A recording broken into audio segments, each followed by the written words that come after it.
तो सभी भाइयों एवं बहनों को नमस्कार। स्वागत है आपका आपके अपने चैनल सक्सेस जंक्शन एक कदम सफलता की ओर में। मेरा नाम है अतुल शुक्ला और हम लेकर के आ गए हैं आपके लिए मध्य प्रदेश वन रक्षक, जेल प्रहरी, डिप्टी जेलर एवं अन्य सभी भर्ती परीक्षाओं की दृष्टि से अति महत्वपूर्ण वीडियो है। साइंस का प्रैक्टिस सेट नंबर 2, यानी कि इससे पहले एक प्रैक्टिस सेट ऑलरेडी हम साइंस का करवा चुके हैं और इन प्रैक्टिस सेट में हम उन्हीं प्रश्नों को कवर करते हैं जो रिसेंट में आपके एप्टक एग्जाम्स में पूछे गए हैं। आज जो प्रश्न हम कवर करेंगे वो होंगे आपके रिसेंट में एमपीएसआई 2026 का एग्जाम हुआ है। एमपीएसआई सूबेदार स्टेनो जो आपका दिसंबर 2012 में हुआ है, मतलब 2 महीने पहले। तो इन सभी प्रश्नों को हम कवर करने वाले हैं। हम अपने हर प्रैक्टिस सेट में एकदम रिसेंट तरोताजा प्रश्नों को कवर करते हैं, क्योंकि इससे हमको एक आइडिया लग जाता है कि एप्टेक का पैटर्न कैसे चल रहा है। क्योंकि एप्टेक एक नई कंपनी है जो अभी ईएसबी के एग्जाम्स करवा रही है, तो उसके पैटर्न को ध्यान में रख करके हम यहाँ पर जो है अपनी प्रैक्टिस करने वाले हैं। कल अभी हमने इंग्लिश की प्रैक्टिस सेट डाल दिया है, उससे पहले हिंदी और मैथ का भी प्रैक्टिस सेट हमने डाल दिया था, वो भी जाकर के आपको देख लेना है। चैनल के अंदर प्लेलिस्ट बनी हुई है डिप्टी जेलर एग्जाम्स के नाम से, उस पर क्लिक करके आप सभी जो है प्रैक्टिस सेट को आराम से देख सकते हैं। ठीक है, आप चलिए वीडियो को लाइक करके चैनल को सब्सक्राइब कर दीजिए, जिससे आगे आने वाले सारे practice set time to time आपके पास में पहुंच सके। आइए शुरुआत करते हैं। आज का पहला प्रश्न देखते हैं। तो आज का पहला प्रश्न जो आपका एमपीएसआई 2 बार पूछा गया है, बहुत ज्यादा महत्वपूर्ण प्रश्न है। यह आपका एमपीएसआई स्टेनो में पूछा गया है और एमपी पुलिस कांस्टेबल 2026 में पूछा गया है। तो ये 2 बार प्रश्न आया हुआ है और हमने आपको पहले ही बताया था कि कोई भी कंपनी अगर आती है तो कम से कम 10,000 प्रश्नों का एक बंडल बना लेती है कि इसी में से अब हमको जो है प्रश्न अपने एग्जाम से पूछने हैं। वही प्रश्न बार बार रिपीट होते हुए आपको दिखाई देते हैं, इसलिए हम यही प्रयास करते हैं कि जो एमपीएसबी रिसेंट में एग्जाम कराए हैं उनके प्रश्नों को कवर करने का प्रयास करेंगे। आज का पहला प्रश्न देखिए, एक पवन चक्की में ऊर्जा का रूपांतरण कैसे होता है। पवन चक्की जानते हैं ना, ये इस तरह की एक पवन चक्की होती है। ऊपर यहाँ पर पंखा लगा रहता है, नीचे यहाँ पर मोटर रहती है। मोटर जो है वो जनरेटर से फिट रहती है। ठीक है, तो जैसे ही ये ब्लेड्स घूमते हैं, ब्लेड्स घूमने से क्या होता है, मोटर यहाँ पर चलना प्रारंभ हो जाती है। मोटर से क्या होता है, जनरेटर चलना प्रारंभ हो जाता है और जनरेटर से हमें बिजली का उत्पादन होता है। ठीक है, तो ये पूरी प्रक्रिया होती है पवन चक्की की। अब चलिए देख लेते हैं कि पवन चक्की में क्या होता है। बताइए, विद्युत ऊर्जा से स्थितिज ऊर्जा बनती है, या फिर गतिज ऊर्जा से स्थितिज ऊर्जा बनती है, या फिर गतिज ऊर्जा से विद्युत ऊर्जा बनती है, या स्थितिज ऊर्जा से गतिज ऊर्जा बनती है।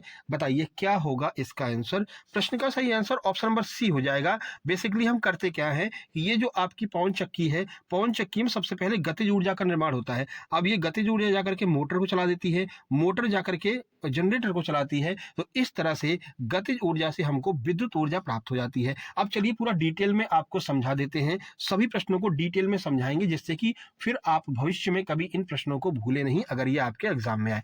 चलिए शुरुआत करते हैं। सबसे पहले वायु की गतिज ऊर्जा होती है। सबसे पहले क्या होता है, वायु चलना शुरू होती है तो बहती हुई हवा में गतिज ऊर्जा होती है। जब यह हवा पवन चक्की के ब्लेड से टकराती है तो वो जो ब्लेड्स होते हैं वो ब्लेड क्या होते हैं, घूमने लगते हैं। ठीक है, ब्लेड घूमने से क्या होता है, ब्लेड घूमने से टरबाइन के अंदर लगा हुआ सॉफ्ट भी घूमने लगता है, जिससे गतिज ऊर्जा घूर्णी यांत्रिक ऊर्जा में बदल जाती है। टरबाइन के अंदर जो सॉफ्ट लगे रहता है वो भी घूमने लगता है। तो इससे क्या होता है कि जो गतिज ऊर्जा होती है, घूर्णी यांत्रिक ऊर्जा बदल जाती है, वो मोटर को घुमाने लगती है।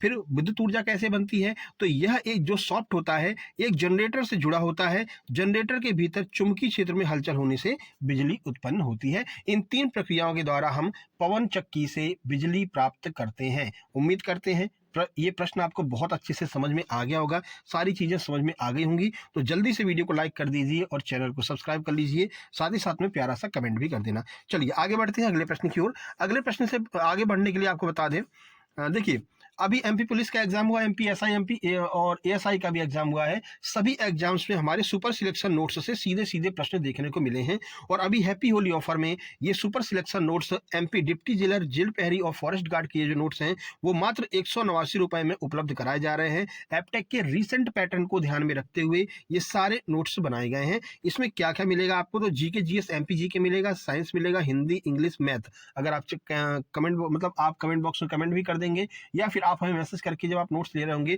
अगर आप ये भी कहेंगे सर हमें रीजनिंग के नोट्स भी दे दीजिए, तो आपको रीजनिंग के नोट्स भी दे दिए जाएंगे। ठीक है, अब ये नोट्स प्राप्त कैसे कर सकते हैं, तो छोटी सी प्रक्रिया है। देखिए ये क्यूआर कोड आपको दिखाई दे रहा है, इसका स्क्रीनशॉट खींच लीजिए।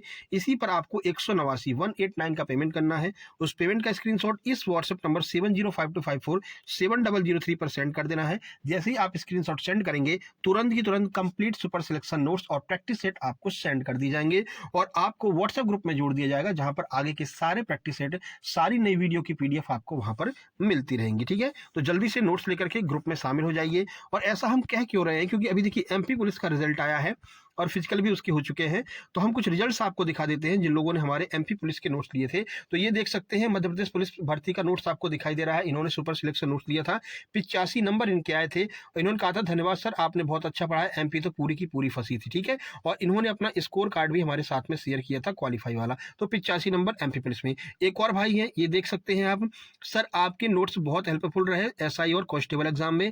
तो कांस्टेबल एग्जाम इनका क्लियर हो गया, इन्होंने हमको अपना स्कोर भी शेयर किया है। जल्दी एमपीएसआई का रिजल्ट आएगा और एमपीएसआई भी इनका क्लियर हो जाएगा। उसके बाद में एक और दोस्त है, आप यहाँ पर देख सकते हैं, इन्होंने भी अपना स्कोर शेयर किया है। इनके भी 81 नंबर एमपी पुलिस कांस्टेबल में आए थे। ऐसे बहुत सारे लोग हैं जिनके रिजल्ट हमने अपने कमिटी पोस्ट पर सेंड किए हैं, आप जाकर के वहां पर देख सकते हैं। तो आप भी इन्हीं रिजल्ट में आ जाएं, इसी तरह से अपने एग्जाम को क्वालिफाई कर लें, चाहे फॉरेस्ट गार्ड में हो जाए आपका, या जेल पैरी में हो जाए, डिप्टी जेलर में हो जाए। तो इसके लिए जरूरी है कि आप कंप्लीट सुपर सिलेक्शन नोट्स लेकर के वो नोट्स कंप्लीट कर लें, क्योंकि समय बहुत कम बचा हुआ है। तो कम समय में अगर आप कंप्लीट करना चाहते हैं तो सुपर सिलेक्शन नोट्स की मदद से अपने सिलेबस को कंप्लीट कर सकते हैं। बाकी प्रैक्टिस तो हम आपकी बेहतरीन स्तर की डेली करवाएंगे ही। ठीक है, तो आप लोग जल्दी से नोट्स ले लीजिएगा। चलिए अब आगे बढ़ लेते हैं और देखते हैं अगला प्रश्न। अगला प्रश्न है, मानव हार्मोन्स का मुख्य कार्य क्या होता है? जो मानव के अंदर हार्मोन्स होते हैं वो क्या कार्य करते हैं, बताइए। एमपीएसआई प्री 2026 में पूछा गया है। 4 ऑप्शन आपके सामने हैं। समन्वित वृद्धि और शारीरिक क्रियाओं का नियमन करते हैं, संरचनात्मक समर्थन देते हैं, विद्युत संकेत देते हैं, या इनमें से कोई नहीं। तो आइए इसका आंसर देख लेते हैं। प्रश्न का आंसर होगा ऑप्शन नंबर ए, यानी कि समन्वित वृद्धि और शरीर की क्रियाओं का नियमन करते हैं। अब ये कैसे करते हैं, आइए डिटेल सॉल्यूशन में इसको देख लेते हैं। ठीक है, देखिए ये हम आपको पूरा डिटेल में करा रहे हैं। देखिए सबसे पहले समन्वय और नियंत्रण का काम करते हैं हार्मोन्स। कैसे करते हैं, तो हार्मोन अंतःस्रावी ग्रंथियों के द्वारा सीधे रक्त में छोड़े जाते हैं। ये शरीर के विभिन्न अंगों तक पहुंच करके उनके कार्यों के बीच में तालमेल बिठाते हैं। जैसे कि आपका थायराइड हार्मोन्स जो होता है, अगर थायराइड ग्रंथि इन थायराइड हार्मोन्स को नहीं छोड़ेगी तो विकास रुक जाता है, यानी कि या तो वजन बहुत ज्यादा हो जाएगा या वजन बहुत कम हो जाएगा, या तो लंबाई बहुत ज्यादा हो जाएगी या लंबाई बहुत कम हो जाएगी। तो सारी शरीर के अंदर जो भी क्रियाएं होती हैं उनके नियंत्रण का कार्य हार्मोन्स के द्वारा किया जाता है। वृद्धि और विकास का कार्य भी करते हैं। तो पीयूष ग्रंथि जो है वृद्धि हार्मोन छोड़ती है। प्रश्न बनेगा कि भाई पीयूष ग्रंथि के द्वारा कौन सा हार्मोन छोड़ा जाता है, तो पीयूष ग्रंथि के द्वारा जो है ग्रोथ हार्मोन्स छोड़ा जाता है, जिसे हम वृद्धि हार्मोन कहते हैं। ये हड्डियों मांसपेशियों के विकास को नियंत्रित करता है। अगला है चयापचय, यानी कि मेटाबॉलिज्म में ये जो है महत्वपूर्ण भूमिका निभाते हैं। कैसे, तो थायराइड ग्रंथि से निकलने वाला जो थायरॉक्सिन हार्मोन होता है उस शरीर में ऊर्जा के उत्पादन और उपयोग की गति को नियंत्रित करता है कि कितनी ऊर्जा शरीर को चाहिए। क्या शरीर के पास एक्स्ट्रा ऊर्जा तो नहीं चली जा रही है जो कि बाद में जाकर के फैट को बढ़ा देती है और मोटापा बढ़ जाता है? क्या ऐसा तो नहीं कि शरीर के पास में ऊर्जा ही नहीं पहुंच रही है और शरीर एकदम कमजोर हो जा रहा है, यानी कि व्यक्ति जो है वो पतला हो जा रहा है? तो इसके नियंत्रण की पूरी जिम्मेदारी जो है वो यहाँ पर थायरॉक्सिन हार्मोन की होती है। प्रजनन में भी ये महत्वपूर्ण भूमिका निभाते हैं। टेस्टोस्टेरोन और एस्ट्रोजन जैसे हार्मोन प्रजनन अंगों के विकास और कार्यों का नियमन करते हैं। तो इस तरह से ये हार्मोन हमारी पूरी शारीरिक क्रियाओं को नियंत्रित और नियमित करते हैं। ठीक है, समझ में आ गया। आगे बढ़ते हैं, अगला प्रश्न देखते हैं। ये भी आपका एमपीएसआई प्री 2026 में अभी रिसेंट में ही पूछा गया है। देखिए क्या पूछ रहा है, तो वह कौन सा स्थान है जहां कूप उत्तेजक हार्मोन और ल्यूटेनाइजिंग हार्मोन के लिए संग्राहक स्थित होते हैं? यानी कहां पर जाकर के ये जो आपके ल्यूटेनाइन हार्मोन्स है और उत्तेजक हार्मोन्स है ये जाकर के संग्रहित हो जाते हैं, जिनका बाद में उपयोग किया जाता है, वो कौन सा स्थान होता है? तो सही आंसर हो जाएगा ऑप्शन नंबर सी, डिंब ग्रंथि कोशिका। जो ओवरियन सेल होती है यहां पर जाकर के ये कूप उत्तेजक हार्मोन और ल्यूटेनाइजिंग हार्मोन जो है वो यहाँ पर संग्रहित हो जाते हैं। अब ये होते क्या है वो देख लीजिए। तो कूप उत्तेजक हार्मोन जिसे हम FSH कहते हैं और ल्यूटिनाइजिंग हार्मोन जिसे हम LH कहते हैं, दोनों ही गोनाडोट्रोपिन कहलाते हैं। ये हार्मोन प्रोटीन पेप्टाइड प्रकृति के होते हैं और इनके रिसेप्टर हमेशा लक्ष्य कोशिकाओं की सतह जो आपका प्लाज्मा मेम्ब्रेन होती है इसकी सतह पर स्थित होते हैं, और जैसे ही हार्मोन वहां पर जाते हैं इन हार्मोन्स को वहां पर संग्रहित कर लिया जाता है। ठीक है, चलिए आगे बढ़ लेते हैं, अगला देखते हैं। देखिए अगला प्रश्न है, आवृतबीजी पौधों में कौन सा पुष्पीय संरचना स्त्री युग्मक को संधारित करती है? यानी कि स्त्री युग्मक की तरह कौन सी संरचना कार्य करती है? जैसे इस तरह से आपका एक पौधा होता है, पूरा पेड़ ही बन गया, है ना। ये मान लीजिए कोई पौधा है, ठीक है, ये पुष्प है कोई, अब किसका पुष्प है, ये सरसों वरसों का कोई पुष्प है, ठीक है ना। इसमें क्या क्या होता है, तो इसमें स्त्री केसर होता है, इसमें पुंकेसर होता है, इसमें बाह्यदल पुंज होता है, इसमें पंखुड़ियां होती हैं, जिसकी मदद से इसकी पूरी संरचना बनती है। अब चलिए इसके बारे में पूरा डिटेल में देख लेते हैं, जैसे आपके अगर एग्जाम में आए तो हर चीज आपकी क्लियर होनी चाहिए। तो इसका आंसर हो जाएगा आपका ऑप्शन नंबर डी, स्त्री केसर जो है वो यहाँ पर स्त्री युग्मक की तरह कार्य करता है। अब सभी ऑप्शंस को हम एक बार देख लेते हैं। तो देखिए पुष्पीय जो संरचनाएं होती हैं इसका विवरण देख लेते हैं किस तरह से ये कार्य करती हैं। तो सबसे पहले है स्त्री केसर, ठीक है, जिसे हम कार्पल्स भी कहते हैं। तो यह पुष्प का मादा जननांग होता है। प्रश्न बनेगा भाई स्त्री केसर क्या होता है, तो मादा जननांग होता है पुष्प का। इसके 3 मुख्य भाग होते हैं। कौन कौन से मुख्य भाग हैं, तो एक होता है वर्तिकाग्र, ये स्टिग्मा अभी पूछा गया था आपके एमपीएसआई के एग्जाम में। तो यहाँ पर परागकण उतरते हैं, यानी कि मान लीजिए ये आपका पुष्प है, ठीक है, ये पुष्प है, कोई भी पुष्प है, यहाँ से भौरा आया, अपने पैर में क्या लेकर के आया, परागकण लेकर के आया, तो वो यहाँ पर उतरेगा और यहाँ पर जो स्त्री केसर के अंदर स्टिग्मा होता है उसमें उन परागकणों को ये भौरा छोड़ देगा जो आगे की प्रक्रिया में भाग लेंगे। उसके बाद क्या होता है, उसके बाद होता है वर्तिकाग्र, उसके बाद होता है वर्तिका। वर्तिका को हम स्टाइल कहते हैं। तो एक नली जो परागकण को नीचे ले जाती है। अब देखो भौरे ने यहाँ पर पराग छोड़ दिए हैं, कहाँ पर, स्टिग्मा में। अब ये जो स्टाइल है ना वो इस परागकण को धीरे धीरे खिसका करके नीचे लेकर के जाएगी। फिर ये जाएगा अंडाशय ओवरी में। इसके अंदर बीजांड यानी कि ओव्यूल होता है, जिसमें स्त्री युग्मक फीमेल जो एग होते हैं इसका निर्माण और भंडारण होता है। तो ये स्टाइल ने यहाँ पर ले जाकर के छोड़ दिया है, यहाँ पर मिलेगा अंडाशय और यहाँ पर जो है पुष्प का निर्माण चालू हो जाएगा। ये ओवरी की भांति यहाँ पर कार्य करता है।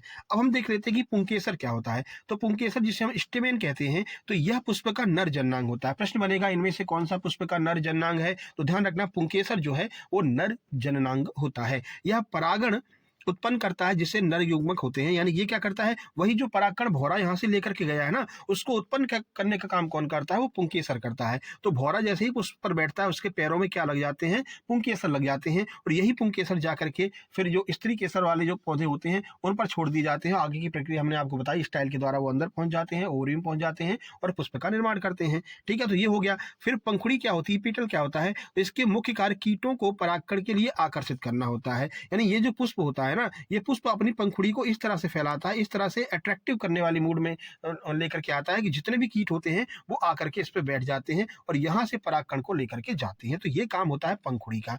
बाह्यदल क्या होता है, यह कली की अवस्था में फूल की रक्षा करता है। यानी कि ये जो कली होती है इसकी अवस्था रहती है, ये फूल की रक्षा करता है, यही कली आगे चल करके क्या बन जाती है, पुष्प बन जाती है। उम्मीद करते हैं सारे के सारे ऑप्शन आपके क्लियर हो चुके होंगे।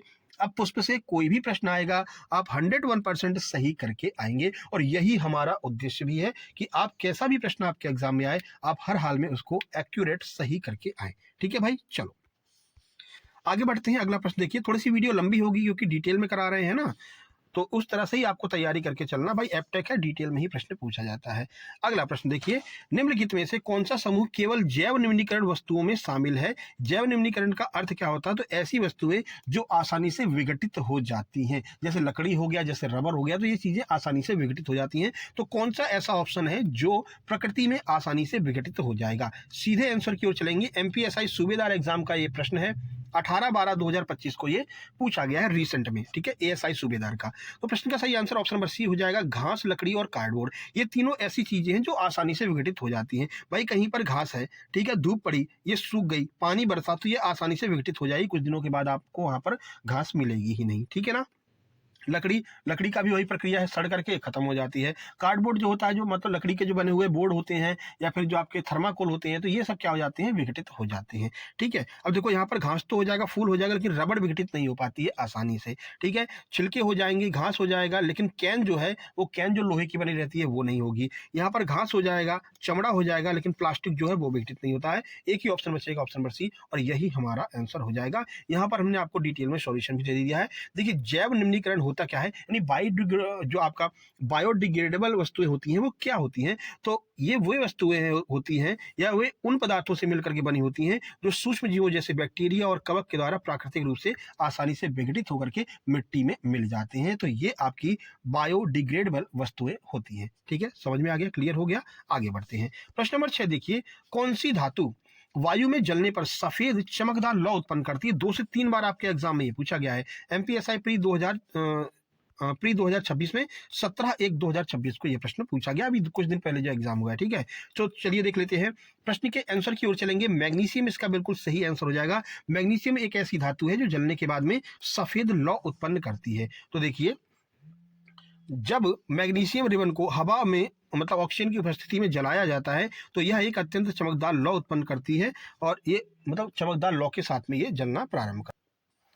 देखिए, तो रासायनिक अपक्रिया देख लीजिए। तो मैग्नीशियम में जो मैग्नीशियम है आपकी, ये हवा में मौजूद ऑक्सीजन के साथ में क्रिया करती है और मैग्नीशियम ऑक्साइड MgO का निर्माण करती है। ये एक सफ़ेद रंग का पाउडर होता है, राख होता है। जैसे ये मान लीजिए आपकी मैग्नीशियम है, ठीक है, ये ऑक्सीजन के साथ में क्रिया करेगी, फाइनली क्या बनेगा, MgO बनता है। अब ध्यान रखना, MgO, ये यहाँ पर देखिए O तो 2 है, यानी ऑक्सीजन के 2 अणु हैं, तो यहाँ पर भी 2 होना चाहिए, तो 2 लगा दीजिए। अब ऑक्सीजन तो 2 हो गया, लेकिन मैग्नीशियम भी तो 2 हो गया, तो मैग्नीशियम के आगे 2 लगा दीजिए। ये आपकी अवक्रिया पूरी तरह से संतुलित हो गई, संयोजित हो गई। इस तरह से अवक्रिया संतुलन के लिए भी आपके एग्जाम में आता है, तो इस तरह से आप अवक्रियाओं को संतुलित भी कर सकती हैं। चलिए प्रश्न नंबर 7 देख लीजिए। आवाज एकदम क्लियर आ रही, कोई दिक्कत तो नहीं है। चलिए 7वें नंबर का प्रश्न देखिए। निम्नलिखित में से कौन सा पृथ्वी शिखर सम्मेलन के रूप में जाना जाता है? कौन सा एक पृथ्वी शिखर सम्मेलन यहाँ जो है मतलब पृथ्वी शिखर सम्मेलन के नाम से जाना जाता है? तो सही आंसर हो जाएगा रियो घोषणा। अब रियो घोषणा के बारे में आपको एकदम डिटेल में समझा देते हैं। देखिए, तो रियो घोषणा जो है, यानी जो रियो डिक्लेरेशन है, ये क्या होता है? तो इसे पृथ्वी शिखर सम्मेलन के नाम से जाना जाता है। यह पर्यावरण और विकास पर संयुक्त राष्ट्र का एक ऐतिहासिक सम्मेलन था। कब आयोजित किया गया था, ये आपको थोड़ा सा देख लेना है। तो इसका आयोजन जून 1992 में रियो डी जेनेरियो है ब्राजील में, यहाँ पर इसका आयोजन किया गया था। तो डेट याद रखना है 1992 है, स्थान याद रखना है रियो डी जेनेरियो ब्राजील में इसका आयोजन किया गया था। चलिए 8 नंबर देख लेते हैं।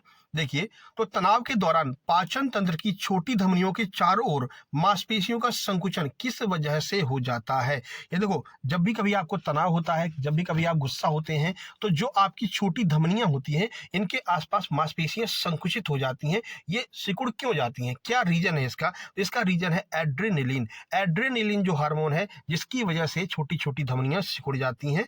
ठीक है, तो ये एड्रेनलिन बहुत ज़्यादा महत्वपूर्ण है। एड्रेनलिन से आपके एग्जाम में बहुत सारे प्रश्न पूछे गए हैं। तो चलिए देख लेते हैं। देखिए, तो जब शरीर तनाव, डर या उत्तेजना की स्थिति में होता है तो एड्रिनल ग्रंथि से एड्रेनलिन हार्मोन का स्त्राव होता है। इसे लड़ो या उड़ो हार्मोन भी कहते हैं, फाइट और फ्लाइट हार्मोन भी इसको कहा जाता है। ये भी कई बार पूछा गया है कि कौन से हार्मोन को लड़ो या उड़ो हार्मोन कहते हैं, तो ये आपका एड्रेनलिन हार्मोन्स होता है। इसके बारे में आपको ध्यान रखना है। ठीक है मेरे भाई, आगे बढ़ते हैं और अगला प्रश्न देखते हैं। अभी आपके MPSI में रिसेंट में पूछा गया था कि मतलब कि डर के दौरान या फिर कपकपी के दौरान या घबराहट के दौरान कौन सा हार्मोन सबसे ज्यादा अधिक मात्रा में स्रावित होता है? तो वो यही एड्रेनलिन हार्मोन होता है, जो एड्रिनल ग्रंथि के द्वारा स्रावित किया जाता है। चलिए 9 नंबर का प्रश्न देखिए। 9 नंबर का प्रश्न क्या है? आधुनिक आवर्त नियम के अनुसार तत्वों के गुणधर्म किस मूल राशि का आवर्ती फलन होते हैं? ये प्रश्न 2 बार पूछा गया। एक MPSI प्री 2026 में पूछा गया है, उससे पहले MPASI 2025 में पूछा गया था। तो पहले ASI में आया, उसके बाद SI में आ गया। ठीक है ना, इसलिए आपसे कह रहे हैं बहुत सारे प्रश्न आपको रिपीट होते हुए नजर आएंगे और उन्हीं प्रश्नों को हम पकड़ने का प्रयास करेंगे जो आपके लिए सबसे ज्यादा हेल्पफुल साबित होगा। कल आपको हमने इंग्लिश वाली वीडियो कराई है, उसमें भी इसी तरह के प्रश्नों को हमने कवर किया है। देखिए, सीधे आंसर की ओर चलते हैं, कोई दिक्कत? सही आंसर हो जाएगा परमाणु क्रमांक। तो परमाणु क्रमांक के आवर्ती फलन होते हैं।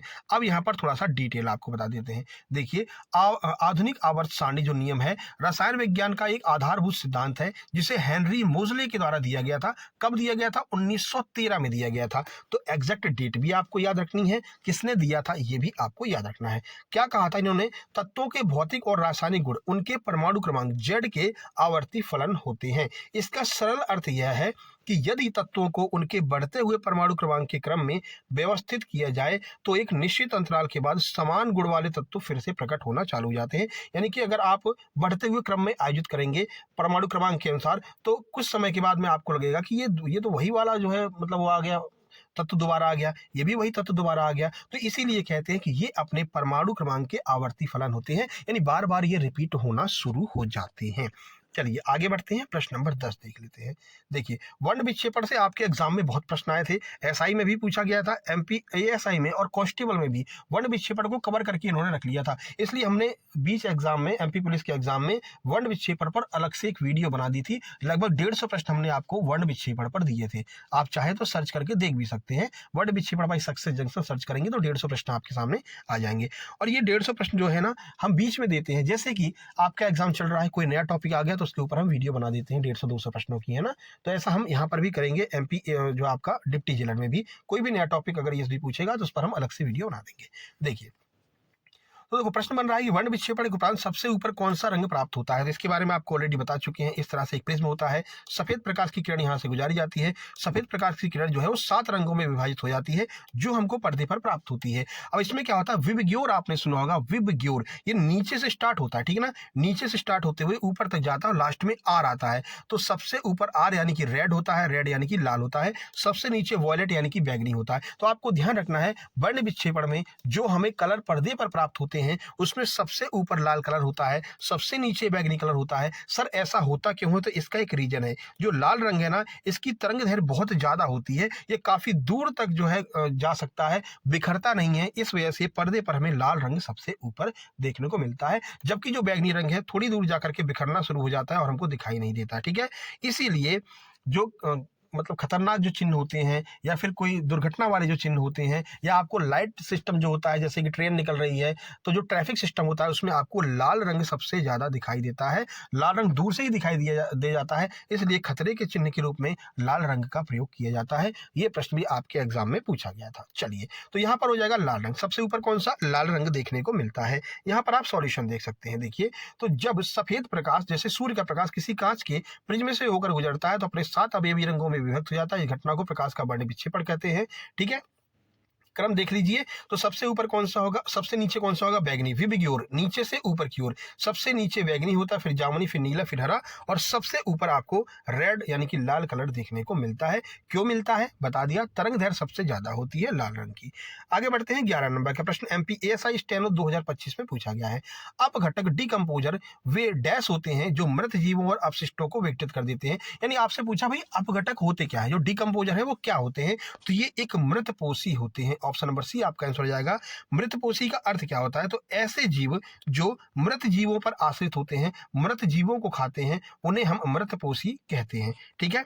चलिए आगे बढ़ लेते हैं, इसके बारे में डिटेल आपको जानकारी दे देते हैं। देखिए, तो यहां पर देख लीजिए, अपघटक या डिकम्पोजर पर्यावरण के सफाई कर्मचारी कहलाते हैं। ये भी आपको ध्यान रखना, ये वाला प्रश्न भी बन चुका है कि पर्यावरण का सफाई कर्मचारी किसको कहते हैं, तो डिकम्पोजर अपघटक को हम पर्यावरण का सफाई कर्मचारी कहते हैं। ये पारिस्थितिकी तंत्र इकोसिस्टम में पोषक तत्वों के चक्र को बनाए रखने के लिए महत्वपूर्ण भूमिका निभाते हैं। कैसे निभाते हैं, तो ये वे जीव हैं जो जटिल कार्बनिक पदार्थों जैसे कि मृत पौधों और जानवरों को सरल अकार्बनिक पदार्थों में तोड़ देते हैं।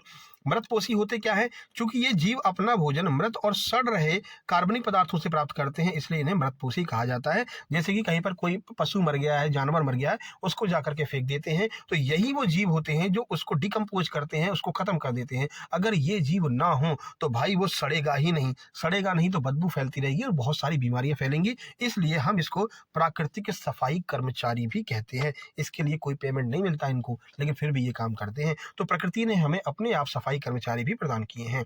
चलिए नंबर 12, गैमेट्स युग्मकों में डीएनए की मात्रा कम क्यों होती है। एमपीएसआई प्री 2026 में पूछा है कि भाई जो गैमेट्स होते हैं यानी जो युग्मक होते हैं उसमें डीएनए की मात्रा कम क्यों होती है। सही आंसर हो जाएगा ऑप्शन नंबर डी, यह सुनिश्चित करने के लिए निषेचन से बने युग्मनज में सही गुणसूत्र संख्या हो। देखो इसमें डीएनए की संख्या कम क्यों होती है, डीएनए की संख्या कम इसलिए होती है जिससे कि ये कंफर्म हो जाए कि भाई जो निषेचन के बाद में युग्मनज बने हैं ना उसमें गुणसूत्र संख्या सही है या नहीं है। तो गुणसूत्र की संख्या को कंट्रोल कौन करता है, ये डीएनए करते हैं, ये गैमेट्स करते हैं, इसलिए गैमेट्स में डीएनए की मात्रा कम होती है। यहां पर देख सकते हैं, तो युग्मनज जो है गुणसूत्रों की संख्या को नियंत्रित करने का कार्य करते हैं। अगला एमपी एएसआई सूबेदार में पूछा गया ये प्रश्न है 17/12/2025 को। तो ये आपका प्रतिरोध से बहुत सारे प्रश्न आए थे, रेजिस्टेंस से, तो वहीं से ये प्रश्न बना है। 3 प्रतिरोध, प्रत्येक का प्रतिरोध 6 ओम है, इस प्रकार जोड़े जाते हैं कि उनका समतुल्य प्रतिरोध 4 ओम हो जाता है। बताइए कौन सा संयोजन सही होगा, यानी इस 6 ओम वाले प्रतिरोधों को हम किस तरह से जोड़ें कि जो परिणामी प्रतिरोध हो वो 4 ओम निकल करके आ जाए। आइए देख लेते हैं, ऑप्शन देखते हैं, फिर आपको एक क्वेश्चन पूरा सॉल्व करके बताते हैं। दो समांतर क्रम में जुड़ेंगे, तीसरे के साथ श्रेणी क्रम में, या कैसे जोड़ेंगे? पहले आंसर बता दें। सही आंसर हो जाएगा दो जो है वो श्रेणी क्रम में जुड़ेंगे और एक समांतर क्रम में जुड़ेगा। अब चलिए जोड़ करके देख लेते हैं। सबसे पहले श्रेणी क्रम में जोड़िए 6 ओम वाले को। श्रेणी क्रम कैसे जुड़ता है? सीधे जुड़ता है। इसमें क्या करेंगे तो R1 प्लस R2 सीधे सीधे जोड़ दीजिए, तो 6 ओम प्लस 6 ओम, ये कितने हो गए? ये आपके 12 ओम हो गए। यानी कि हमने जब शुरू में दो को श्रेणी क्रम में जोड़ दिया है तो 12 ओम प्रतिरोध हमको मिल गया है। ठीक है, इसको अलग लिख लीजिए। अब क्या है, तीसरे को हम समांतर क्रम में जोड़ रहे हैं। तो देखिए ये जो समांतर क्रम में कैसे जोड़ते हैं? समांतर क्रम का सूत्र होता है 1/R1 प्लस 1/R2। ये समांतर क्रम हो गया। चलिए समांतर क्रम में जोड़ लेते हैं। श्रेणी क्रम में जब हमने दो को जोड़ा था तो क्या निकल के आया था? 1/12 निकल के आया था। अब 1/6 वाले को हम यहाँ पर समांतर क्रम में जोड़ रहे हैं, तो दोनों को हमने समांतर क्रम में जोड़ दिया है। अब देखिए क्या आंसर निकल के आएगा। एलसीएम लीजिए, एलसीएम आएगा 12, 12 एकन 12, 1 की 1, 6 से 12 को काटेंगे 2 बार जाएगा, 2 का गुणा 1 में करेंगे तो 2 आ जाएगा। यानी कि यहाँ पर आ गया 3/12। अब इसको काट लो, 3 एकन 3, 3 चौक 12, ये आ गया 4, 1/4, 1/4। ठीक है, ये किस में आया? समांतर क्रम में। तो नॉर्मली कितना निकल के आएगा? इसका जस्ट उल्टा कर देते हैं तो ये आपका ऊपर चला जाएगा और यहाँ पर आ जाएगा 4 ओम। फाइनली हमने यहाँ पर प्राप्त कर लिया कि 4 ओम प्रतिरोध कैसे प्राप्त होगा? जब दो प्रतिरोधों को श्रेणी क्रम में जोड़ेंगे और उसके साथ में तीसरे प्रतिरोध को समांतर क्रम में जोड़ देंगे तो हमें 4 ओम प्रतिरोध प्राप्त हो जाएगा। ऑप्शन नंबर डी आपका सही आंसर हो जाएगा। यहाँ पर पूरा सॉल्यूशन भी दिया है, आप लोग देख सकते हैं। ठीक है भाई, चलिए वीडियो पसंद आ रही है ना तो जल्दी से कमेंट बॉक्स में कमेंट कर दीजिए और इस वीडियो को शेयर कर दीजिए अपने सभी दोस्तों के पास में। अब यहाँ पर देखते हैं, ये आपका एमपीएसआई 2026 में पूछा गया प्रश्न है कि सफेद फूलों वाले मटर के पौधे और बैगनी फूलों वाले मटर के पौधों के बीच में क्रॉस के परिणाम स्वरूप F2 संतति में बैगनी और सफेद फूलों का रेशियो क्या होगा? जो F2 संतति होगी तो बताइए उसमें क्या रेशियो रहेगा? तो हम आपको F1 भी बता देते हैं और साथ में F2 भी बता देते हैं। दो ही प्रकार की यहाँ पर क्रॉस कराया जाता, दोनों बता देते हैं। अगर हम F2 की बात करते हैं तो यहाँ पर 3:1 होगा, 3:1 होगा। अब चलिए पूरी प्रक्रिया देख लेते हैं F1 से लेकर के F2 तक। ये देखिए, देखो सबसे पहले एक जनक होती है, पेरेंट पीढ़ी होती है, जिसमें बैगनी फूल जो होते हैं इसके प्रभावी लक्षण होते हैं WW से दर्शाते हैं। सफेद फूल के अप्रभावी लक्षणों को हम स्मॉल WW से दर्शाते हैं। ठीक है, अब देखिए सबसे पहले F1 की बात करते हैं। तो F1 पीढ़ी जिसे हम प्रथम संतति कहते हैं, जब बैगनी और सफेद फूलों के बीच में क्रॉस कराया जाता है तो सभी पौधे बैगनी प्राप्त होते हैं, क्योंकि बैगनी रंग यहाँ पर प्रभावी हो जाता है। तो पहली संतति में क्या होता है? सारे के सारे पौधे आपको बैगनी रंग के ही दिखाई देंगे। ठीक है, दूसरी संतति में क्या होगा? देखिए दूसरी संतति F2 द्वितीय संतति में देखते हैं, जब F1 पीढ़ी के पौधे, ये हमने F1 पीढ़ी के पौधे बना लिए। ठीक है, इसमें बैगनी रंग ही हमको मिला है, दूसरा रंग नहीं मिला है। ठीक है, अब F1 पीढ़ी के पौधे जो आपके WW होते हैं, इनका स्वपरागण होता है, यानी कि सेल्फिंग जब कराई जाती है तो परिणाम इस प्रकार से निकल करके आते हैं। पहला होगा शुद्ध बैगनी, 1 मिलेगा, एक आपको शुद्ध बैगनी मिलेगा। अशुद्ध बैगनी कितने मिलेंगे? 2 मिलेंगे। और शुद्ध सफेद कितना मिलेगा? 1 मिलेगा। तो आप यहाँ पर देख सकते हैं 3, 1 और 2 को जोड़िए 3:1 का अनुपात बन रहा है। दूसरी संतति में यही आपसे पूछा गया था कि दूसरी पीढ़ी की जो संतति होती है उसमें क्या रेशियो मिलता है? तो बैगनी और सफेद के बीच में 3:1 का अनुपात मिलता है। ठीक है भाई, आगे बढ़ते हैं। तो ये कुछ अटपटे से प्रश्न आपको देखने को मिलेंगे, घबराना नहीं है, बस आप हमारे साथ बने रहिए। आप ये बहुत आसानी से सारे प्रश्न आपकी आंखों के सामने से गुजर चुके होंगे और आप बढ़िया स्कोर करके आएंगे, चाहे डिप्टी जेलर हो, चाहे वो आपका जेल प्रहरी फॉरेस्ट गार्ड हो। एक काम और हम करने वाले हैं, अभी फॉरेस्ट गार्ड के ऊपर एक वीडियो बनाने वाले हैं। ठीक है, उसमें क्या रहेगा कि इस जो फॉरेस्ट गार्ड की वैकेंसी है ना, वो जिले वाइज आती है। ठीक है, तो आप कौन से जिले से अप्लाई करें कि आपके सिलेक्शन की ज़्यादा चांस रहें, वो आपको हम बताएंगे।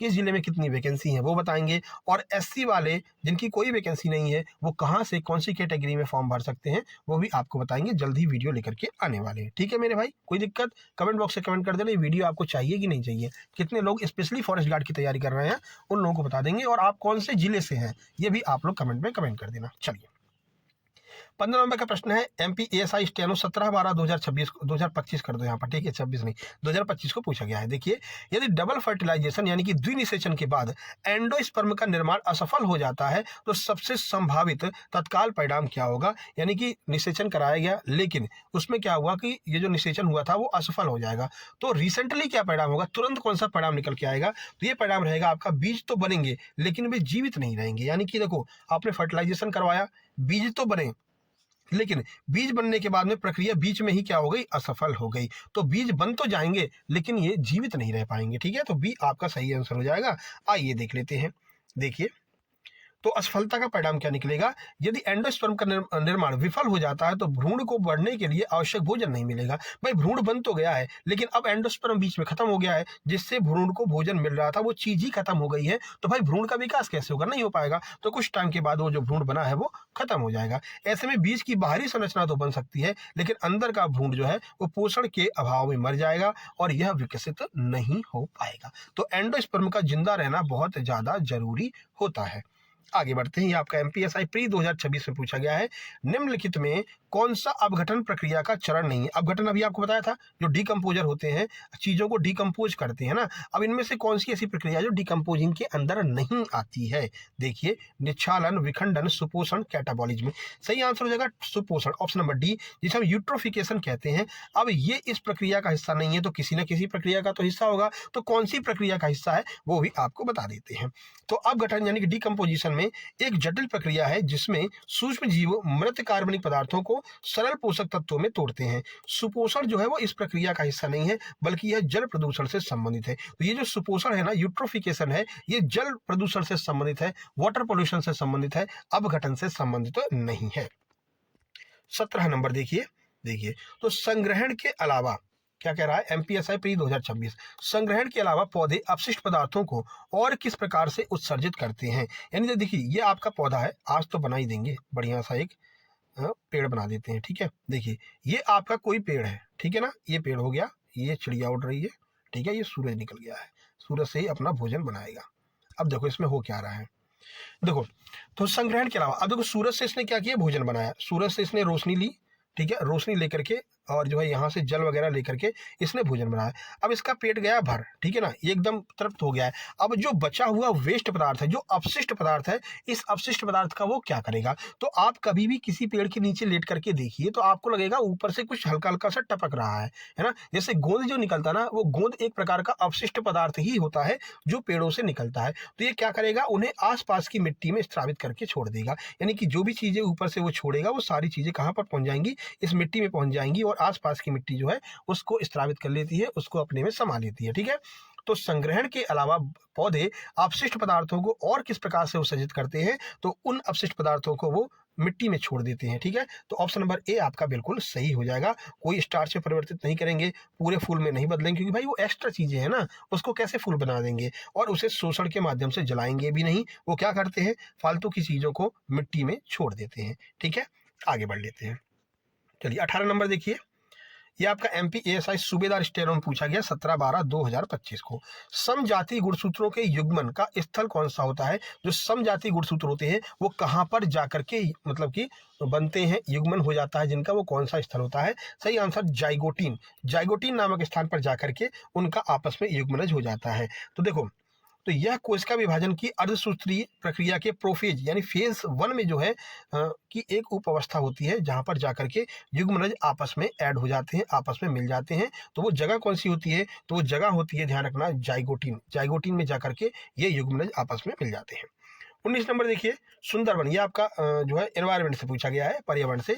सुंदरबन किस प्रकार की प्राकृतिक वनस्पति के लिए प्रसिद्ध है। एमपीएसआई प्री 2026 में पूछा गया है। तो आप सबको पता होगा सुंदरबन में तो भाई कैसे वन पाए जाते हैं, मैंग्रोव वन पाए जाते हैं। मैंग्रोव वन कहाँ पर पाए जाती हैं, तो जहां पर बहुत ज्यादा नमी होती है वहां पर आपको मैंग्रोव वन देखने को मिलेंगे। दुनिया का सबसे बड़ा डेल्टा कौन सा है, वो है आपका सुंदरबन डेल्टा, जो पश्चिम बंगाल में है। तो यहाँ पर बहुत अधिक नमी होती है, इस वजह से यहाँ पर मैंग्रोव वन सबसे ज्यादा देखने को मिलते हैं। ये पश्चिम बंगाल में है, ये भी आपको ध्यान रखना है। चलिए अगला प्रश्न देख लीजिए, मासिक धर्म के प्रवाह आमतौर पर कितने दिनों तक चलता है। जो पीरियड्स होते हैं गर्ल्स लोगों के, वो कितने दिनों तक चलते हैं। एमपीएसआई सूबेदार 2025 में पूछा गया है। 2 से 8 दिन, 1 से 2 दिन, 10 से 12 या फिर 12 से 15 दिन। सही आंसर ऑप्शन नंबर ए हो जाएगा, 2 से 8 दिन का टाइम होता है। और ये 2 से 3 बार आपके एग्जाम में पूछा है, ये आपके साथ कांस्टेबल में भी पूछा था। देखो हम हर एग्जाम का एनालिसिस करवाते हैं तो जो भी प्रश्न रिपीट होते हैं तुरंत दिमाग पे सेट हो जाते हैं कि ये प्रश्न तो अभी भी पूछा गया था, है ना। तो कुछ रिपीटेड प्रश्न भी होते हैं जो बार बार आपको रिपीट होते हुए दिखाई देंगे। तो मासिक धर्म जिसे हम मेंस्ट्रुएशन कहते हैं, यह पीरियड्स महिला प्रजनन चक्र का एक स्वाभाविक हिस्सा है। सामान्य तौर पर रक्तस्राव की अवधि 3 से 7 दिनों के बीच मानी जाती है, लेकिन चिकित्सकीय रूप से 2 से 8 दिन की सीमा को तय किया गया है कि भाई 2 से 8 दिन की जो टाइमिंग होती है ये पीरियड्स की सही टाइमिंग होती है। ये आपका पूछा गया था एमपीएसआई सूबेदार स्टेनो में। ठीक है, तो ये आज के 20 प्रश्न थे। कैसे लगे कमेंट बॉक्स में कमेंट करके बताइएगा। वीडियो को शेयर करना मत भूलना भैया, सबके पास में शेयर कर देना है। और ये रिजल्ट्स आपको दिखाई दे रहे हैं सुपर सिलेक्शन नोट्स के, तो आप भी जल्दी से सुपर सिलेक्शन नोट्स ले लीजिए। जो लोग क्यूआर से पेमेंट ना कर पाए कोई दिक्कत नहीं है, इसी व्हाट्सएप नंबर पर व्हाट्सएप करेंगे, सर हमें फोन पे नंबर दे दीजिए, फोन पे नंबर मिल जाएगा, फोन पे से पेमेंट करके स्क्रीनशॉट भेज के अपने नोट से प्राप्त कर सकते हैं। मिलते हैं नेक्स्ट वीडियो में, तब तक के लिए नमस्कार, धन्यवाद। वीडियो को लाइक शेयर और चैनल को सब्सक्राइब कर लेना। धन्यवाद।